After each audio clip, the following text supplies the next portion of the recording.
תודה רבה. ישראל נחשבת למעצמת הייטק. כל שבוע אנחנו מציגים לכם סטארט-אפ ישראלי אחר. הפעם נכיר את מיטי, חברת סטארט-אפ שמעמידה רשת חברתית שמבוססת מיקום, שנועדה לעזור לבן אדם להכיר את השכנים ואת השכונה שלו. הנה תומר יוסף, מייסד החברה. אתה לא תומר יוסף? כן, אתה לא תומר יוסף, למה אתה משקר עכשיו? מתבלבלים, אנחנו קצת דומים. מאוד דומים. אפילו תומר יוסף אחר לגמרי, שגם אחר כך יכול להצטרף לקפוארה אחר כך אולי. יכול לנסות. יצא לנו מין בן אדם של הייטק כזה. מה? אכזבה. מה קורה? מה? איך? אני כבר נרשמתי, בעוד מדברים, נרשמתי למיטי. ואני עכשיו גם כן בשכונה שלי, רואים איפה אני גר, ואני רואה שמסביבי יש כבר די הרבה אנשים רשומים לדבר הזה. כן, יש מעל 10,000 רשומים מאז שהשקנו לפני 5 שבועות. וואלה. בשביל מה זה טוב? קודם כל זה מגניב, זה כיף לפגוש את השכנים שלך. אני יכול להגיד לך שזה בא מצורך אמיתי. שהשכנים שלך מגניבים. כן, גם אם הם לא, זה מגניב בשבילך. ואני יכול להגיד לך שזה בא מצורך אמיתי שלי, בגלל זה אני גם מאוד מאוד מאמין במוצר הזה. ואנחנו רואים המון אנשים שמצטרפים לחזון שלי, שלנו, ונרשמים כל יום, מאות אנשים. ומה הם עושים שם? אוקיי, בסדר, אני רואה פה מפה של המקום שאני גר בו, ואני רואה שמסביבי יש כל מיני אנשים שגרים, אני אפילו יכול לראות איך קוראים להם. נכון. אז אתה יכול לעשות הרבה דברים. הדבר הראשון שאתה יכול לעשות זה בעצם ליצור פעילויות. אחת הסיבות שאני הקמתי את מיטי זה כי אני עברתי דירה לרמת גן, אני לא מכיר אף אחד ברמת גן, ואני רגיל לשחק כדורגל ביום שישי בבוקר ולשחק פוקר ביום רביעי בערב עם חברים. כשאני עברתי לרמת גן לא היה לי איך לעשות את זה, לא היה לי דרך, לא ידע לי איך להכיר. לקחתי שעתיים מהזמן שלי וחיפשתי באינטרנט ולא מצאתי. אז אחד הדברים שאתה יכול לעשות במיטי זה קודם כל למצוא אנשים לשתף אותם בתחביבים שלך ולעשות איתם דברים ביחד, בשכונה שלך.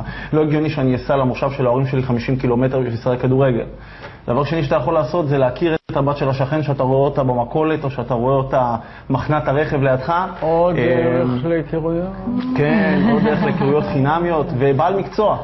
אני גיליתי דרך מיטי סיפור אמיתי שיש לי מכוני רכב בבניין, וזה מגניב לגמרי, וזה טוב שיש לך מכוני רכב בבניין. כן, השאלה היא מה עם התופעות הפחות רצויות של הסיפור הזה. זאת אומרת, אתה לא יודע? הפרטיות.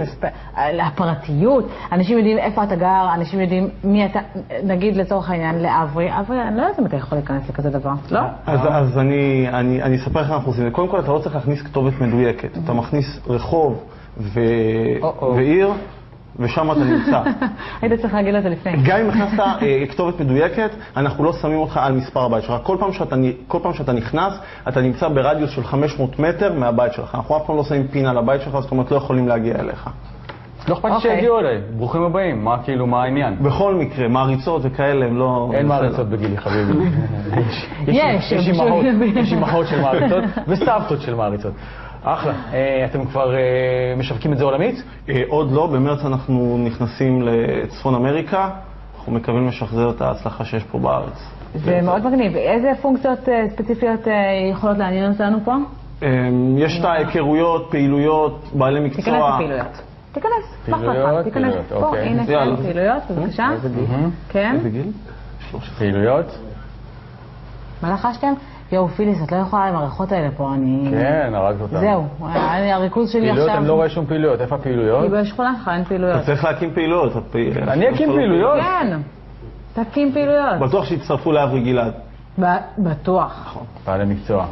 בעלי מקצוע יהיה לך הרבה. בוא נראה. כן.